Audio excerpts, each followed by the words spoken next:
Okay, so before we begin, I would say explanation or a heads up about this particular video. It is quite different than the previous ones that I did on the Dostarczaj channel, where I was more talking about tools and frameworks, models, things that are well known, just summing them up together and giving my take on them and sharing them with you for you to use them and see the value in them. This material is rather, I would say, philosophical. It's a very personal thing for me to say. A lot of it here is actually my own opinions and my takes on the Scrum Master role, on Scrum, that I gathered and collected throughout the years of working, not only as a Scrum Master, but as an Agile coach and in general in the industry and working with product teams. I also know that probably with this video I will not make me more friends. It's rather harsh, especially the end of the video. And nevertheless, I felt that this video is needed, that I needed to make it. And it is quite important to share it with you from various of reasons and takes. So I hope you're going to be enjoying this journey. And last thing, in the introduction, I actually didn't know at all how to call it. I was thinking a lot just about the title for this material, and then I all of a sudden stumbled upon a very old song. Maybe you know it, from Cypress Hill, called "Rap Superstar." And there is a question being asked in that video frequently, I think, not only at the start. So, do you really want to be rap superstar? Actually, in the video. And I thought that both the attitude of the video and the attitude is definitely very correlated with how I feel about why I made this video. And I think it also fits perfectly with the title. So I will be talking here about my take on why the Scrum Master role is very complex, why I think Scrum is actually increasing that complexity, how I see growth in that role personally, how I grow in that role, and also my take about what I think of it as being an entry-level position in your career. So I will be talking all about this, and with that, my name is Tomasz Niemiec, welcome to the Dostarczaj channel, and this video will be called So You Want to Be a Scrum Master. Hey, so first of all, before we jump into that, let's talk about Scrum and how Scrum is actually starting the whole complexity about the Scrum Master role. So, a very famous quote, well, for me famous because I like it very much, from Alistair Cockburn about Scrum is that, I'm quoting him here, is that it is magnificently empty as a framework. So what does that mean? And what Alistair Cockburn actually wanted to share with that is that there is this conception that people think that Scrum is like a box. It's something that you take from the shelf, you buy it, you apply it, and everything is there. It has all of the answers for you, and just by applying it, all will be good. You will be successful. The second conception about Scrum is that people think that it's like an instruction manual. So everything that is there should be done exactly like that, without no questioning or anything else. And if you do absolutely everything like that, point by point, step by step, all will be fine. You're doing wonderful Scrum. I think that it's not completely like that. It's actually very much more complicated than just that. If you think about the box example, yeah, okay, Scrum is a box, but it has massive holes in it. So that's one thing. And if you think about Scrum as an instruction manual, yeah, it's also an instruction manual, but there are parts of it that are redacted, that are, I would say, taken out, blank spaces that you need to fill in with something else. So what exactly? And I will give here a few examples of that. So things that we can find in those blank spaces, things that we can find in those holes in the box. So one of an example of that would be coaching the team members in self-management and cross-functionality. So, by the way, the things I'm talking right now, it's sentences that the Scrum Guide as written tells us about the Scrum Master responsibility against the organization, the product owner, and the development team. So, and Scrum team. So, coaching the team members in self-management and cross-functionality. When I hear a sentence like that, first of all, the most complicated things here are for me self-management and cross-functionality. Those are very complicated and big topics that are not easy to grasp. Teams that haven't worked in this matter, in this culture, don't know how to do it. So when I think about this, I have in my head things like the Tuckman model of how a team is growing, the T-shaped model for individual engineers, group dynamics between individuals and teams, dependencies between them, the development of an entire team, how's the process, how's the journey of a team is supposed to be shaping like, and also recruitment. People don't think about it too much, but it's not that you have to be a good recruiter or you have to be in the nitty-gritty of how a recruitment process is looking like, but building a team and finding the right people and also teaching the team how to find those people that are right for the situation and the space that we are currently in, what we really need, is also something that you need to teach the team, that you need to show them how to do it. So those are all of the things that I just see while having a sentence like that. Another one would be leading, training and coaching the organization in Scrum adoption. Again, we have here leading, training, coaching. So those are all of concepts and things that are pretty complex. Here just words, but they have a massive load and massive weight to them. So again, when I see a sentence like that, I see here Scrum at a high level in the organization. So basically talking about C-level people, board members, about Scrum, about the benefits that it gives them, about the organization, not just the teams, etc. That's a completely different conversation that you have with them. By the way, stakeholder management. Also, if you're going to be like teaching the whole organization, probably there are people who are not completely interested in development, where usually people think Scrum is. Again, stakeholder management is a complex topic right here. Conflict resolution, negotiations, all fits into this category. And all the Scrum Master stances, right? If you read the Barry Overin PDF book, we can say book or article, about the Scrum Master stances, that's also something that you need to learn. Like you need to be a teacher, a leader, a sage, and a coach, a facilitator, and so on and so on. So there are a lot of, I would say, Scrum Master stances that Barry is talking about, and you just need to be able to jump from one to another and to use one or another in different cases and scenarios. So that's what I hear just from this one single sentence. Another sentence: helping the Scrum team focus on creating high-value increments that meet the definition of done. What we have here, creating high-value increments and meeting the definition of done. What is the definition of done? How to set up it properly and so on. The Scrum Guide doesn't tell you at all anything about a definition of done, how it is used, what it should be, how it should be shaped, what should be in one, what shouldn't be in one, and so on. So you need to learn all of those things. So when I hear this sentence, again, I hear continuous integration and continuous discovery. Those are, I would say, practices that you need to know about. Then we have managing of flow of the system. QA. QA is not just testing. QA is, as me, as someone who started in the industry as in QA for years, I know that QA is not only, I would say, just waiting for tasks to be ready for you to test, testing them and pushing them to production. That's not there. Quality assurance is a much more complex area of the product development. So you need to know what exactly is there and how we can use it to create high value increments for our customers.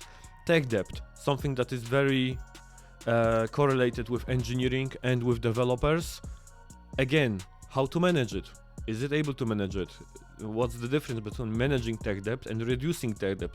What exactly is that tech debt?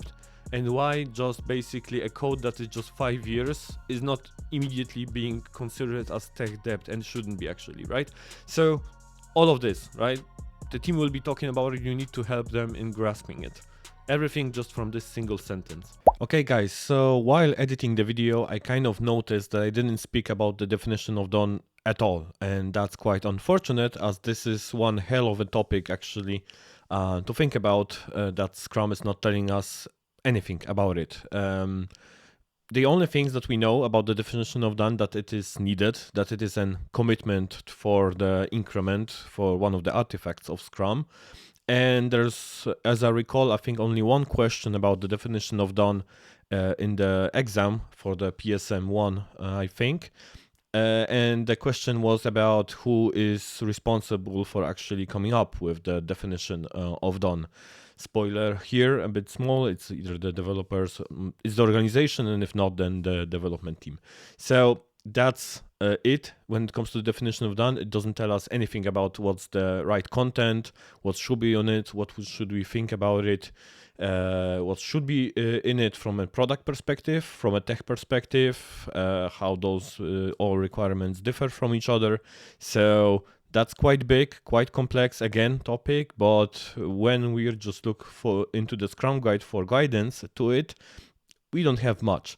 So that's another thing that you just need to know and be acquainted with, because it is quite important. And once again, sorry that I didn't make it in the actual videos, and that's it. See ya. Then we have helping find techniques for effective product goal definition and product backlog management. Wow, I would say just this sentence, right? Techniques, so it also implies that there are more techniques for you to learn than just, I would say, one way of doing things. Then we have effective product goal definition and product backlog management. Again, big topics, big complex and complicated topics that the Scrum Guide doesn't tell you anything about, and this courses about completing the PSM certification and so on, they will also not be helping you here much, right? So maybe just one or two, but nothing more. So when I hear this sentence, what do I see in front of me? I see Moscow. I see weighted shortest job first. I see here the opportunity solution tree. I see here the North Star framework. I see here the Kano model for actually getting feedback from customers. The whole discovery process and everything that Teresa Torres is talking about, right? So I see everything here, because that all falls into how to shape the product backlog. And if you want to be actually a support for the product owner, you need to also help him find the right tools, find the right techniques. You need to be aware of all of these things to actually be helpful for the people that you are supposed to help. And who are you supposed to help based on in Scrum as a Scrum Master? So as a Scrum Master, and this is something also directly we can quote it from the Scrum Guide, you are supposed to help the organization and the Scrum team. And the Scrum team we can divide into helping the product owner and the developers. And that's everything that the Scrum Guide is actually telling you what you should be doing as a Scrum Master. It doesn't tell you exactly what you are supposed to be doing, but using sentences like the ones that I've just been talking about, those are, I would say, the guidelines for you, and that's the only guidelines that you will find in Scrum Guide of how to be a Scrum Master. So that's all. That's basically where the complexity of the role is coming from, why it is complicated, and why it is not so straightforward that by just completing the certification or just by reading the Scrum Guide, you will immediately be able to be in the Scrum Master role and be using it. So how do I approach this problem? How do I approach this challenge, and how do I see my growth as a Scrum Master? So I very much like the T-shape model of growing, and I've been using it for years and always thinking in that matter, in that model about my personal growth. And how I see it is that if you think about the tall middle part, which is should be the most of your focus and where you should have the biggest knowledge, and the deepest, you could say, knowledge is of course is the Scrum Master role. That's how I call it, the Scrum Master role. And into here this is, I would say, a giant bucket that is being filled with everything. Let's just say it very shortly, everything agile. So I see here, I would say, things like Kanban, lean, less, safe, extreme programming, etc. So all the things that we could think about just from an agile perspective, I see it in this middle part. On the left side, I would say, one of the arms, I have the product owner role, and this is also, I would say, a bucket for all things product related. And the other arm is developer or engineer, and here we will put a small star because I will talk about this star at the end. So all things related to the engineering part. So if you're working with software, and usually I think most of us do in this role, this is the part that talks about engineering and actually delivering the product to customers. So just to be able to explain it better so that you have a good grasp of understanding, if you will think about books, and I will only talk about the books that I've read, the middle part is Agile Estimating and Planning by Mike Cohn. The left arm will be empowered by I think Kagan, or I also heard Marty Shaw, but don't know how exactly it should be spoken out. I was always saying Kagan, by the way. So empowered on the left side, and on the right side it's the Clean Coder from Uncle Bob, which I absolutely love this book, by the way. So that's when it comes to books. As an example, I could also give you like people to follow. So in the middle part, that will be definitely like Mike Cohn or Barry Overeem. Then on the product owner side, you have Teresa Torres, and on the opposite side, you have guys like Martin Fowler, right? So I hope this makes sense for you. What I mean by that is that if you are a Scrum Master, you need to actually, yes, grow in the Scrum Master role, but you need to also have a good grasp on the product owner role and on the engineering developer with star part. You also need to have a good grasp for it. And how I set the boundary, or how I would explain the boundary for someone who asks me, okay, so how deep should I be going? I very much like also something that I heard from Alistair Cockburn in one of his talks, is that there are the rules of the game and strategies of the game. So as a Scrum Master, you need to be able to not only understand the rules, but also the strategies and the implementations of everything that we have in that middle part. But when it comes to the product owner, you need to be acquainted with the rules of the game, but not the implementation. And the same goes, I would say, for the developer side. So if we're going this with an example, let's use sports, because I know sports are a good metaphor for things. Basically, you need to know how to play chess, but not the nitty-gritty strategies that the masters and the really good players are using while they're making chess matches, right? So the same in football, you need to understand the rules and all of what they are applying, and what an offside is, but maybe even what an offside trap is, but how to set up an offside trap, what the defenders are actually doing, and what they are needing to apply while they're playing a game to make an offside trap. That's something that you don't have to understand and be able to do. If you don't want, of course, right? You can get, but that's, I would say, is the limit. So that's how I understand those things. So in the middle part, yes, you need to have a very broad and deep knowledge about everything, but on the arms of the T shape, you need to understand the rules, but don't need to be acquainted so much with the strategies that are being applied in them. With all that, where I'm going with this, the thing I wanted to say is that I don't think that the certification for a Scrum Master is actually the green light for you to start in the Scrum Master role. I think the Scrum Master role is much more complex, and on my personal level, it is not an entry-level job. It's not something that you start with in your career, and you start with Scrum as a Scrum Master role. It's strange. I know that it sounds strange, but to be a Scrum Master, you don't need, I would say, the certification. And by the way, to do Scrum, you don't need to be also a Scrum Master. Scrum is, I would say, an open framework. You can just read it. You can start using it without having that job title in your company. You can apply just parts of it, test them out, and so on. That's also why I put there the star next to the developer and the engineering part in the growth, because that varies, of course, where you are in your career and where you are in the space. Scrum can be applied to not only software development, but other areas of the industry and businesses. And it's all about like the craftsmanship of producing the product that you are working on. It doesn't have to be software, it can be somewhere else. So being acquainted with that, that's why I put the star there. And you can start applying Scrum regardless of your job title, of your role, just applying the methods, applying the framework, the various parts of it, learning from it, adapting, and so on. And this is for me how you start as a Scrum Master, because this will also sound strange, but my personal take is that you actually need to understand Kanban to be a Scrum Master. You need to understand Lean to be a Scrum Master. You need to understand the practices of extreme programming. Less, maybe safe if you're working in a bigger organization. You need to understand what all those things are, so it's not more of a conversation like what's better, Scrum or Kanban.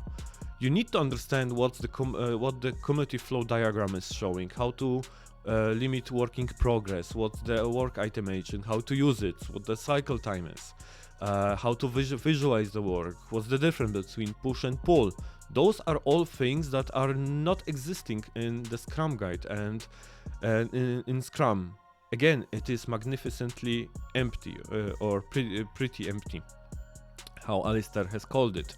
And you need to fill all those blanks with that knowledge that you need to first get. Because from my perspective, why I'm even talking about this and why I see this as a current problem, because it leads to, I've never been a person who is like certification skeptical, like is certificate skeptic, right? I've been talking to people like that, people who are very angry about the certification world and the organizations that are, I would say, giving certificates, because it's just producing a mass production of Scrum Masters. I never was, I would say, in that group. I never had any more problems with that, but I'm starting to understand them a bit more, because like, what's the current situation? People just think of it, I would say, as a start of a race, right? Or people get set, go. So people just start the race by reading the Scrum guide, going to a class, making the certification, and they're starting their first job in an organization as a Scrum Master. Just like that, without any, I would say, prior implementation of it or usage or anything else. What this actually creates is that in organizations we get Scrum Masters, and by the way, just because we don't have any levels, there is no junior, medium, senior Scrum Master in Scrum, it's just Scrum Master. So, and Scrum.org are very, I would say, strict about that there is only one role that is called, and I think I understand why they want to call it like this, because they want to exactly explain that, hey, as a Scrum Master, that's it, and there is no level in those roles. So what it leads to in organization, it actually leads to under-evaluating the role in an organization, because people that should be able to talk with the Scrum Master about all of those things that I've been talking about, all of those gaps, all of those things that are missing, that I filled the blanks with, they would like to be able to discuss this with the person and be able to use his knowledge in those areas to make good decisions.